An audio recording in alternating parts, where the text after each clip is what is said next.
My brother laughed when I told him I was going back to school. Not a chuckle. A full laugh, the kind that makes your shoulders shake. We were at a family barbecue, his arm around his girlfriend Emily, both of them dressed like they'd just come from the country club. "Community college?" he said, loud enough that people turned to look. "At 25? Dude, you're done. You missed your window. You'll be working retail forever." He took a sip of his beer, smiling. "Some people are just meant to be poor." My mother frowned but said nothing. My father looked uncomfortable. I stood there holding a paper plate with a burger I suddenly didn't want to eat, feeling every eye on me. "I got accepted into the tech program," I said quietly. "It's a good opportunity." He shook his head, still smiling. "Keep telling yourself that. Meanwhile, I'll be making 6 figures in sales while you're still trying to figure out which way is up." 8 years later, I called him into my office on his first day at the company. He walked in casual, probably expecting orientation with HR, stopped dead when he saw me behind the desk. "Take a seat, Marcus," I said. He stared. At me, at the nameplate on my desk, at the office with the view, at the director of engineering title on my door. "What are you doing here?" he finally asked. I smiled. The same smile he'd given me at that barbecue. "I'm your boss. Welcome to the team. Let me take you back, because this story isn't about revenge. It's about proving wrong the people who wrote you off, and the quiet satisfaction of showing them exactly how wrong they were." If you've ever been told you'd never amount to anything, if you've ever been laughed at for trying to better yourself, if you've ever succeeded beyond someone's cruelest predictions, this story is for you. Marcus was 2 years older and everything I wasn't. Confident, athletic, naturally charming.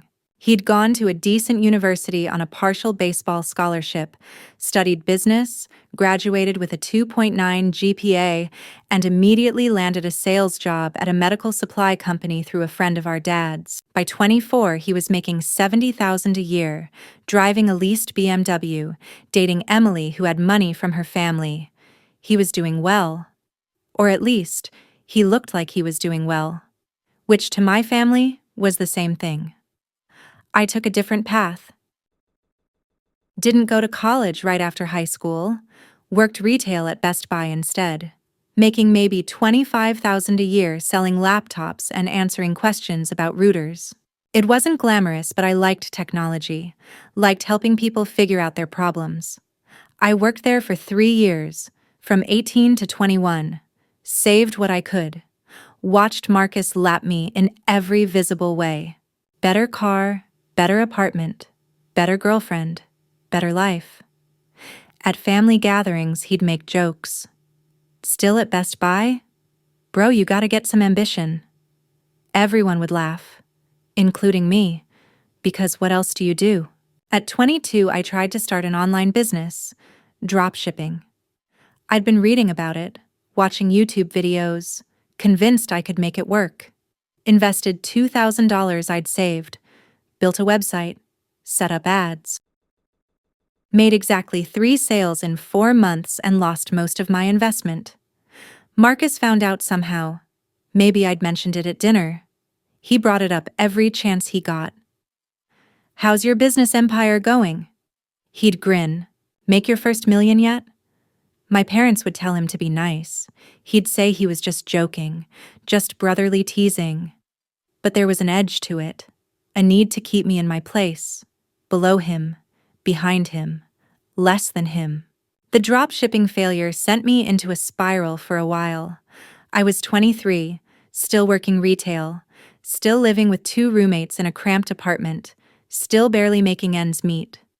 Marcus had just gotten promoted to senior sales rep, was making $85,000, bought Emily a dog, some designer breed that cost $3,000, posted photos of it on Instagram with captions about narc, blessed, and mush living the dream. I stopped going to family dinners for a few months. couldn't stomach another comparison, but something shifted during that time. I realized I was good at the tech side of things, not the business side, not marketing, but the actual building. I'd taught myself basic HTML and CSS for the dropshipping site. I'd enjoyed the problem solving, the logic, the way code either worked or didn't, no gray area. I started learning more. JavaScript, Python, taking free online courses at night after work. I wasn't trying to build another business. I was just learning because it was interesting, because it made sense in a way nothing else had. At 24, I looked into education options. Real education, not YouTube tutorials. I couldn't afford university, but community college had a 2-year tech program, software development. It was cheap, under $6,000 for the whole program. I could work part-time and do classes, get a degree, get skills, get somewhere. I applied, got accepted, told my family at that barbecue, and Marcus laughed at me. "You'll be poor forever." That's what he said. Loud enough for everyone to hear, making sure I knew that at 25, going to community college was pathetic, that I'd missed my chance, that some people were meant to succeed and some weren't, and we both knew which category I fell into. I went home that night and sat in my car for 30 minutes before going inside. Thought about not going to school, about just accepting that Marcus was right, that I was a retail worker who'd stay a retail worker until I died. Then I got angry. Not hot anger, cold anger. The kind that sits in your chest like a stone and doesn't go away. I started school that fall, took 4 classes while working 30 hours a week at Best Buy. It was brutal. I'd work my shift, drive straight to class, get home at 10 p.m., do homework until midnight, sleep 5 hours, repeat. My roommates thought I was crazy. Marcus asked at Thanksgiving how my little school project was going. I said fine. Didn't elaborate. Stopped engaging with his comments. The program was hard. Really hard. Calculus for programmers, discrete mathematics, data structures, algorithms, concepts I'd never touched in high school because I'd barely passed algebra back then. I struggled, spent hours in the library, sometimes until it closed at midnight. Formed study groups with other students who were all younger than me, fresh out of high school at 18 and 19, making me feel ancient at 25. They'd talk about their dorm life, their college plans after the 2-year program. I'd sit there with my Best Buy name tag still in my pocket, feeling like an imposter, like someone playing at being a student when I should have been focused on a real career. But I kept going, because every time I wanted to quit, every time I stared at a problem set I didn't understand, every time I felt stupid and old and behind, I heard Marcus's voice, "You'll be poor forever." And I'd sit back down and study harder. I'd watch YouTube tutorials at 2 a.m. I'd email professors with questions. I'd redo assignments until I understood not just the answer, but why it was the answer. It became an obsession. Not learning for the sake of learning. Learning to prove him wrong. First year, I made the dean's list. 3.8 GPA. It was the first time I'd ever done well in school.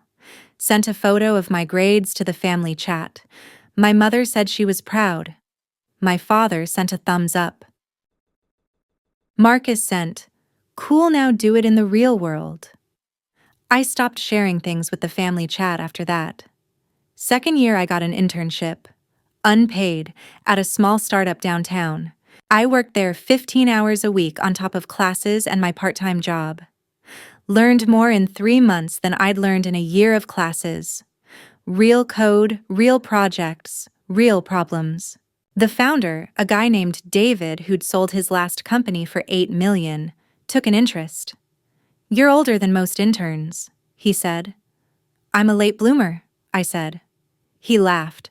"Sometimes late bloomers bloom the biggest." I graduated at 27 with a 3.7 GPA and 3 job offers, took one at a mid-sized tech company. Junior developer position, $55,000 a year. It was less than Marcus made, but it was a start. Real start. I moved out of the cramped apartment into my own place. 1 bedroom, nothing fancy, but mine. Called my parents to tell them. They were happy. Said they'd always known I'd figure it out. I wanted to ask why they'd let Marcus mock me then, but I didn't. Just said thank you and hung up. Marcus heard through our parents. Called me. 55,000? Not bad for a junior position. I made that at 24 though. You'll catch up eventually. He wasn't being mean. That was the weird part. He actually thought he was being supportive, putting my achievement in context, reminding me he was still ahead. Yeah, I said. I'll catch up. And I meant it differently than he thought. The tech company was good to me. I worked hard, showed up early, stayed late, volunteered for projects nobody wanted, the legacy code that needed refactoring, the client with the impossible timeline, the technical debt everyone had been avoiding for years. I took it all. Learned everything I could from every project. The senior developers noticed. Took me under their wing. Taught me architecture, how to design systems that could scale from thousands to millions of users. Taught me leadership, how to mentor junior developers, how to give feedback that helped instead of hurt. Taught me how to think at scale, how to make decisions that affected not just code, but business outcomes. I got promoted within a year, mid-level developer, 70,000, then senior developer 18 months later, 95,000. I was learning faster than anyone expected. Then lead developer, 115,000, managing a team of 5, then senior lead, managing 12, all within 4 years. By 31, I was making more than Marcus and I hadn't told anyone in my family. Not because I was hiding it, because nobody asked. And I'd learned that showing up with success was better than announcing it. Marcus's life had plateaued. He was still in sales, had switched companies twice chasing higher commissions, was making about 90,000, but it had been the same for 3 years. He'd married Emily, bought a house they couldn't quite afford, had a kid, posted on social media constantly about the grind, about hustling, about manifesting success. But I could see between the lines. He was stuck, hitting a ceiling, realizing that sales, especially the kind he did, had limits. I kept climbing, got recruited to a bigger company, senior engineering manager, 140,000 plus stock, managed a team of 12, started getting noticed in the industry, spoke at a conference, published some technical articles, built a reputation. Got recruited again, director of engineering at a fast-growing company, 180,000 plus significant stock options. I was 33, managing 40 people, making decisions that affected millions of users. And I still hadn't told my family the details. At family dinners, Marcus would talk about his sales numbers, his deals, his pipeline. I'd say work was good when asked. Change the subject. Let him have the spotlight. My mother once asked what I was doing at work exactly. Engineering stuff, I said, managing some projects. Marcus jumped in. Code monkey work, important but not exactly leadership level. I let it go, smiled, nodded, didn't correct him. Then Marcus got laid off. His company downsized, cut the sales team by 40%. He was out. At 35, with a mortgage and a kid and a wife who didn't work because they'd decided she'd stay home. He was panicking. I heard from my mother. He was applying everywhere, having a hard time. Sales was tough right now. Companies were cutting back. He wasn't getting calls back. His wife was suggesting he look into other fields. He was resistant. He was a salesman. That's what he did. That's who he was. My company was hiring. We needed someone in sales operations. Not a sales rep position, but adjacent. Working with the sales team, analyzing data, improving processes. It paid $75,000. Decent. Not what Marcus used to make, but solid. The hiring manager was struggling to fill it. I mentioned I might know someone. My brother. Experience in medical supply sales. Good with people. Looking for work. They were desperate enough to interview him based on my referral. I didn't tell Marcus it was my referral. Didn't tell him I worked there. Just sent him the job listing through my mom.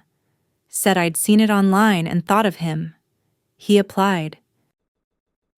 Got an interview, then another. They made an offer. He accepted. He was relieved. Grateful even. Texted me. Thanks for the heads up on that job. Not ideal, but it's something. I said I was glad it worked out. His first day was a Monday in March. Cold morning. Typical San Francisco fog rolling in from the bay. New employee orientation started at 9 a.m. in the main conference room on the third floor. HR did the welcome presentation, handed out paperwork, gave the office tour showing off the kitchen with free snacks, the collaboration spaces, the standing desks everyone pretended to use. Then they took the new hires to meet their department heads. Marcus was in the operations group, which reported to the VP of operations, who reported to me, the director of engineering, because operations supported engineering and I owned that relationship. HR brought him to my office at 11 a.m. I'd known he was starting today, had seen his name on the new hire list 3 weeks ago, had thought about this moment. Whether to tell him before, whether to let him find out. I'd decided to let him find out. I was at my desk reviewing sprint reports when they knocked. Come in, I said, not looking up yet. Director Chen, this is Marcus Chen, new hire in sales operations. Thought you two should meet since you share a last name. The HR rep was joking. Common Asian surname. Probably lots of Chens in the company. Actually, we've met, I said, looking up now, watching Marcus's face. He's my brother. The HR rep looked confused. Marcus looked like he'd been hit. Just stared at me. At my desk, large with 2 monitors. At my bookshelf with engineering texts and industry awards. At my window with a view of the city. At my name on the door. Director of Engineering. You work here? He said stupidly. I work here, I confirmed. And since operations supports engineering, you'll be in a lot of meetings with my team. Welcome to the company, Marcus. The HR rep, sensing awkwardness, made an excuse and left. Marcus sat down without being invited. Still staring. You're a director? I nodded. Since last year. Before that, I was a senior manager. Here? At this company? Yes. He was processing, trying to reconcile his image of me, the community college dropout who'd be poor forever, with the person sitting across from him in a director-level office. Why didn't you say anything? At dinners, at holidays, you never mentioned you were a director. You never asked, I said. You told everyone about your sales numbers. I said work was good. That was true. Work was very good. He leaned back. I could see him thinking. So when you referred me for this job, I didn't refer you, I said. You applied on your own, but when your name came across my desk for approval, I moved it forward. You're qualified. It's a good role. You'll do fine. Approval? You had to approve my hire? Any role that reports up through my organization, I sign off on. It's policy.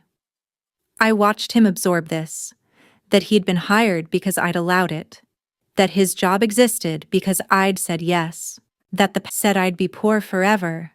Why would I share my success with someone who wanted me to fail? I didn't want you to fail. he said, but his voice was uncertain. Didn't you? I asked. Every joke, every comment. Every time you reminded everyone that you were ahead and I was behind. That wasn't support. That was you needing me to be less than you so you could feel like more. He didn't have an answer for that. Sat there looking at his hands, finally said, I'm sorry. I was a dick. I know that now. Yeah, I said. You were. Silence. Then, are we going to be able to work together? Or is this going to be weird? I considered. It doesn't have to be weird. You do your job. You do it well. We'll be fine. But understand something. I'm not your little brother here. I'm your director. In this building, you're the one who needs to prove himself. Not me. He nodded. Understood. Started to stand. Marcus, I said. He paused. That thing you said at the barbecue, about me being poor forever, I thought about that a lot. Every time I wanted to quit school. Every time I stayed up until 2 a.m. studying. Every time I took a project nobody else wanted. I thought about proving you wrong. So thank you. You gave me a goal. He looked at me. Something in his face I'd never seen before. Shame, maybe. Or respect. You proved me wrong, he said quietly. Yeah, I said. I did. Working with Marcus was strange at first. He'd come to meetings, see me leading them, see people deferring to my decisions. He'd see my calendar packed with exec meetings, strategy sessions, budget reviews. He'd hear people call me Director Chen. It was clearly hard for him, but to his credit, he didn't make it a problem. Did his work, kept his head down. We didn't talk much outside of work topics. Family dinners were less frequent. When they happened, Marcus didn't talk about his job much. I didn't either. My mother asked me once, privately, why I'd never mentioned my position. You let Marcus think you were just a regular engineer, she said. I am a regular engineer, I said. Just a senior one. You know what I mean. He's embarrassed. He should be, I said. He spent years making fun of me for trying to better myself. Now he works for me. That's not my fault. That's consequence. 6 months into Marcus working at the company, we had our first real conversation. He came to my office after hours. Everyone else had gone home. You got a minute? He asked. I nodded. He sat. I've been thinking about what you said. About me needing you to be less, so I could feel like more. You were right. I waited. I was jealous, he continued, of you going back to school, of you trying. I made fun of you because I was scared you'd actually succeed and then I'd be the one who was behind. So I tried to keep you down, keep you in your place. I'm sorry. I looked at him.